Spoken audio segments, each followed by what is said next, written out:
Minha família da fé, sejam todos bem-vindos ao canal Escatologia Já Consumada. Hoje vamos estudar os aspectos Evangelho e Graça. Vamos começar com o nome Evangelho.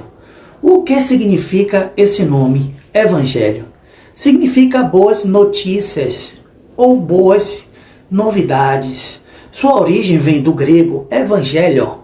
Apesar do termo Evangelho poder ser aplicado em outros contextos, como em seu sentido clássico, é original para se referir à recompensa dada pela entrega de boas notícias. Vejam só, agora a palavra graça. O que é graça? Graça é um substantivo feminino oriundo do termo em latim gratia e significa benevolência, mercê, ou um favor que se dispensa ou recebe. Vamos agora perceber que a graça não acabou em 70 DC. Vamos compreender esse estudo. A graça já acontecia antes da lei de Moisés, meus amados. Vamos entender melhor sobre a graça. Na velha aliança, em vários momentos, a pergunta que eu te faço para vocês raciocinar. Vejam só, na época de Adão era lei ou era graça? Lembre-se, a lei só veio por intermédio de Moisés, meus amados. Muito para frente, mais uma pergunta. A época de Abel e Caim era lei ou era graça? Abel foi aceito pelo pai, através da lei ou através da graça? Enoque foi aceito pelo pai, pela lei ou pela graça? Meus amados irmãos, queridos que me ouvem, Noé, na época de Noé, estava a lei ou a graça?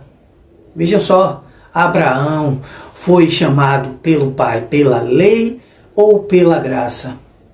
Moisés foi aceito pelo pai pela lei ou pela graça? É só você parar e pensar. Em Adão e Eva, antes de cair para o pecado, o que havia? Era a presença do Pai. Isso já era a graça, meus amados, irmãos queridos que me ouvem. A presença dele. Sabemos que eles foram afastados do Altíssimo. Por quê? Pecaram, meus amados. Mas Abel foi aceito pelo Pai.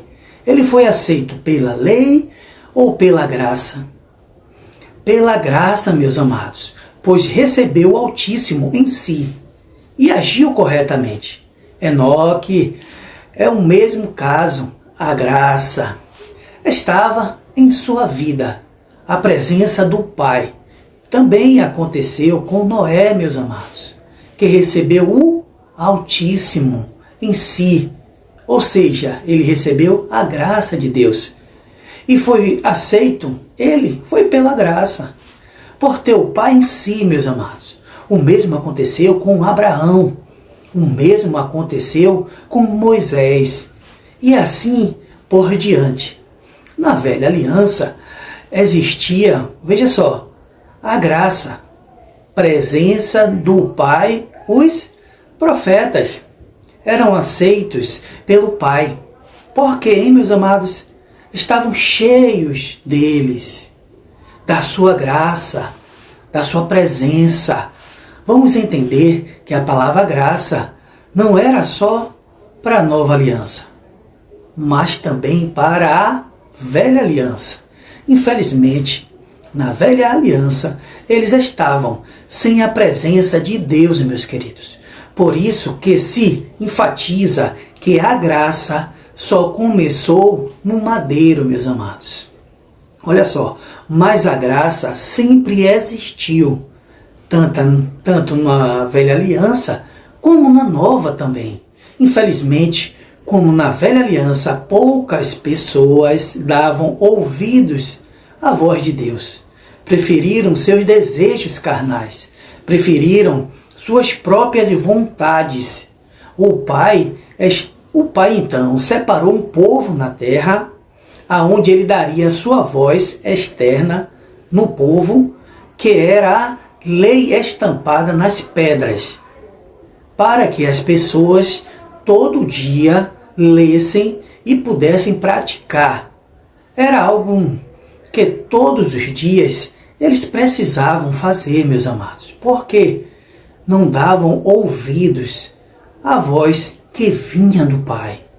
Os seus ouvidos eram incircuncisos, por isso precisavam de pai e mãe, que eram os líderes religiosos, os lavradores, que Jesus cita em Marcos, capítulo 12, meus amados, que o pai contratou para cuidar de sua vinha. Foi através desses lavradores que o pai conseguiu trazer a sua verdade, a sua vontade à terra, já que as pessoas não ouviam a voz do pai de forma espontânea, meus amados. Então, eles eram obrigados a fazer o que era correto, de forma o que obrigatória, meus amados. Era através da lei, através da imposição. Por isso que a Escritura, meus queridos e amados irmãos em Cristo, chamava eles de escravos, filhos de escravos. Só fazia o que era correto. Por quê? Eram obrigados. Não porque eram obedientes, meus amados. Com o passar do tempo e as imposições da lei dentro de Israel, foram nascendo pessoas cada vez mais puras, mais limpas dos fermentos da Babilônia, da prostituição, da idolatria, também da imoralidade. Por isso que existia a lei moral e religiosa. Também chamava de cerimonial. Era feitas de cerimônias. O objetivo era fazer que as pessoas largassem o engano da Babilônia, meus queridos. Os deuses que eles aprenderam a cultuar e focassem apenas em um Pai, um Criador do universo. Por isso existia a cerimônia religiosa e as leis morais. Eram para levantar a moral da humanidade. Porque a humanidade estava caída, meus queridos, sem moral aos olhos do Pai. Eles não ouviam mais a sua voz. Por isso o Pai separou um povo na terra, coloca suas leis morais e religiosas para que o povo abandonasse os enganos da Babilônia, meus queridos, e passasse a ter moral diante de seus olhos, porque estavam afastados de Deus. Não havia a presença dele no ser humano. A lei era externa, tudo era externo na velha aliança. Com o passar do tempo, foi acontecendo e foi, preste atenção, nesse entendimento puro, sem o engano da Babilônia, que o Pai pode se manifestar, e ele se manifestou, meus queridos, no seu Filho, de uma forma plena, aonde ele pode ali dar a palavra-chave, que destravava o entendimento das pessoas, que elas agora precisavam ouvir a voz do Altíssimo. Em seu quê? Em seu coração, meus amados. Buscar o Pai em espírito e em verdade. Como ele disse à mulher samaritana. Ali foi uma chave de entendimento que ele deu para ela, que ela precisava buscar o Pai no entendimento, meus queridos. Nos dias de sua carne, ele ia limpando todo o engano do fermento, para todas as pessoas pudessem receber o Altíssimo em si. Isso é receber a graça, meus amados. Receber o Altíssimo em si. Mesmo, vejam só, mesmo percebam que Adão e Eva tiveram a presença do Pai e não valorizaram. Abel teve a presença do pai. Ele valorizou. Noé valorizou a presença do pai. Enoque valorizou. Abraão valorizou. Perceba, são todos os homens que está escrito em Hebreus, homens de fé. São pessoas que davam ouvidos à voz do Espírito. Não a negavam. E por isso tinham a presença do Pai. Meus queridos, todas as vezes que vocês encontrarem a palavra graça nas Escrituras, vocês traduzam por presença do Pai. Vejam só. Também a palavra Cristo traduza por Espírito do Pai. Se vocês fizerem isso, já é um avanço para vocês compreenderem as Escrituras. Isso mesmo, meus amados. Vamos agora pegar passagens muito conhecidas, usadas com a palavra graça, e vamos traduzir com a presença do Pai, para você entender que tudo tem muito mais sentido. Vamos ler agora 2 ou 3 versos sobre a graça, para vocês como está distorcido nas Escrituras. Na verdade, não é que está distorcido, é a maneira que foi colocada na mente das pessoas. E quem é que coloca isso na mente das pessoas?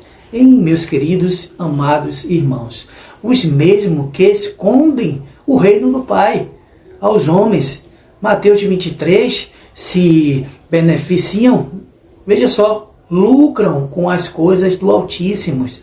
E com isso impedem as pessoas de ter o pleno conhecimento e receber o Pai em si.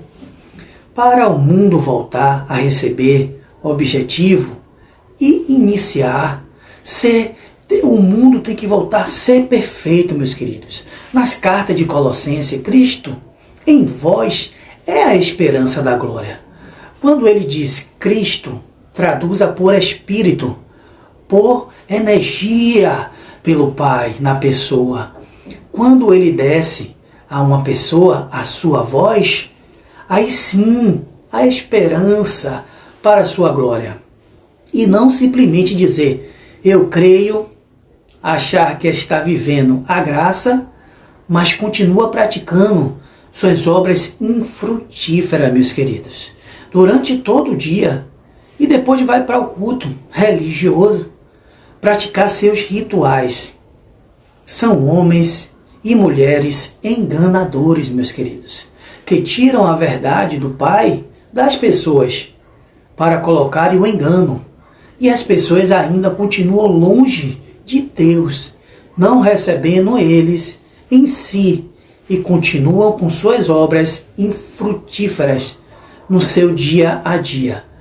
Muitas pessoas que acham ser santas porque frequentam templos religiosos, mas na verdade ser santo é receber o Altíssimo em si e ser uma pessoa de caráter, ser uma pessoa honesta, ser transparente, que vive na luz e não nas trevas.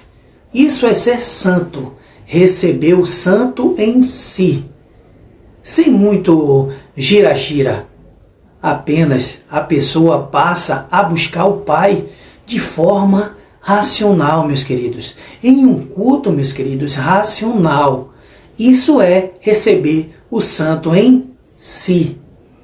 Quando você recebe de fato o santo em si, você cumpre o que Paulo cita em Romanos 12.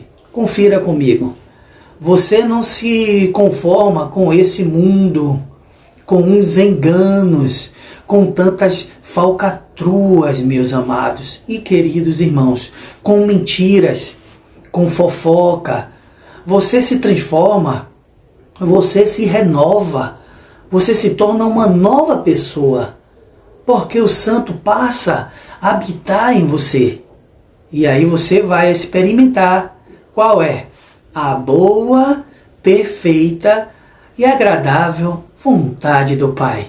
Percebam que a graça de Cristo nunca vai se acabar.